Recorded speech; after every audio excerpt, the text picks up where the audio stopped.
بسم اللہ الرحمن الرحیم YouTube channel one paper jobs میں آپ سب کو خوش آمدید کہتے ہیں۔ اس ویڈیو میں تحریک انصاف کی حکومت میں پنجاب کے جو 7 آئی جی چینج ہوئے ہیں اس کے حوالے سے آپ کو انفارمیشن دیں گے کہ وہ کون کون سے تھے اور کون سے آئی جی نے کتنے سال پنجاب میں ایز اے آئی جی کے طور پر کام کیا۔ 2018 کے الیکشن کے بعد اب تک ٹوٹل 7 آئی جی تبدیل ہو چکے ہیں۔ موجودہ آئی جی راؤ سردار علی خان ہے۔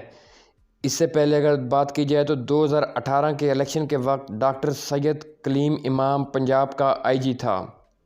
13 جون 2018 سے 11 ستمبر 2018 تک ڈاکٹر سید کلیم امام پنجاب کا آئی جی تھا۔ اس کے بعد 11 ستمبر کو محمد طاہر کو پنجاب کا انسپکٹر جنرل آئی جی بنا دیا گیا۔ محمد طاہر 11 ستمبر 2018 سے 15 اکتوبر 2018 تک تقریباً 1 منتھ کے لیے پنجاب کا آئی جی رہا۔ اس کے بعد نیکسٹ امجد جاوید سلیمی کو آئی جی لگایا گیا پنجاب کا۔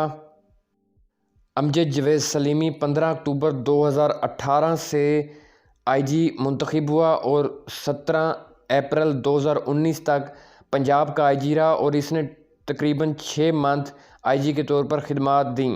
اس کے بعد نیکسٹ کیپٹن ریٹائر عارف نواز خان کو پنجاب کا آئی جی بنا دیا گیا۔ کیپٹن عارف نواز خان 17 اپریل 2019 سے 28 نومبر 2019 تک پنجاب کا آئی جی رہا اور 6 منتھ کے لیے اس نے آئی جی کے طور پر خدمات دیں۔ اس سے پہلے یہ 2017 میں بھی پنجاب کا آئی جی رہ چکا ہے۔ اس کے بعد نیکسٹ آئی جی شعیب دستگیر تھا 2019 میں۔ شعیب دستگیر 2019 میں پنجاب کا آئی جی بنا اور یہ 28 نومبر 2019 سے 8 ستمبر 2020 تک 9 منتھ کے لیے پنجاب کے آئی جی رہے تھے۔ شعیب دستگیر کے بعد نیکسٹ آئی جی انعام غنی تھے جو کہ 2020 میں پنجاب کے آئی جی منتخب ہوئے تھے inspector general of police. Punjab کے آئی جی انعام غنی 9 ستمبر 2020 سے 8 ستمبر 2021 تک پنجاب کے آئی جی رہے تھے 1 سال کے لیے۔ ستمبر 2021 میں انعام غنی کو ہٹا کے راؤ سردار علی خان کو پنجاب کا آئی جی بنا دیا گیا۔